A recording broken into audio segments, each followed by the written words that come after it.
mengganggu proses belajar. Maka dari itu kita harus tahu untuk yang pertama itu lingkungan belajarnya harus yang nyaman, sangat penting untuk kualitas pembelajaran.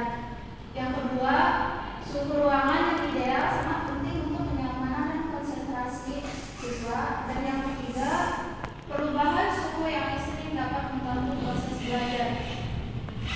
Tujuan dari laporan ini saya yang pertama merancang sistem kontrol suhu otomatis berbasis sensor dinamis gas. Yang kedua, meningkatkan kenyamanan dan konsentrasi siswa. Yang ketiga, menghemat biaya operasional dan mengurangi konsumsi energi. Yang keempat, meningkatkan efisiensi penggunaan energi dan mengurangi dampak lingkungan.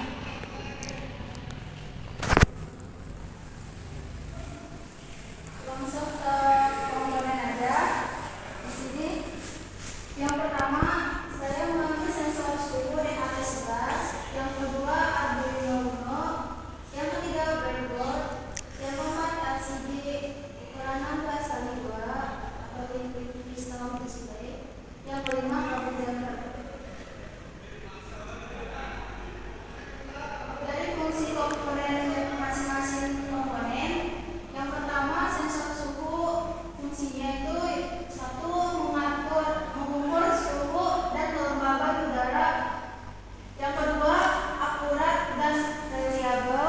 Yang ketiga menggunakan dan mudah digunakan dan diprogram. Yang kedua Arduino Uno. Yang pertama microcontroller yang mudah diprogram. Yang kedua mendukung komunikasi serial dan paralel. Yang ketiga kompatibel dengan berbagai sensor dan aktuator. Yang ketiga breadboard. Fungsi breadboard yang pertama papan sirkuit yang fleksibel. Yang kedua memudahkan pengembangan dan pengujian. Yang ketiga dapat digunakan untuk berbagai proyek. Yang keempat ada LCD 1632. LCD 1632 berfungsi yang pertama menampilkan data suhu dan kelembaban. Yang kedua mudah dibaca dan dipahami. Yang ketiga dapat diatur untuk menampilkan data lain. Dan yang kelima sistem kontrol suhu otomatis untuk menggunakan sensor DHT11 untuk mengukur suhu. Yang kedua menggunakan Arduino untuk mengolah data. Dan yang ketiga menggunakan LCD untuk menentukan data. Yang keempat menggunakan aktuator dan untuk mengatur suhu. Untuk implementasi rancangannya ini, yang pertama itu menghubungkan sensor DHT11 ke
sensasi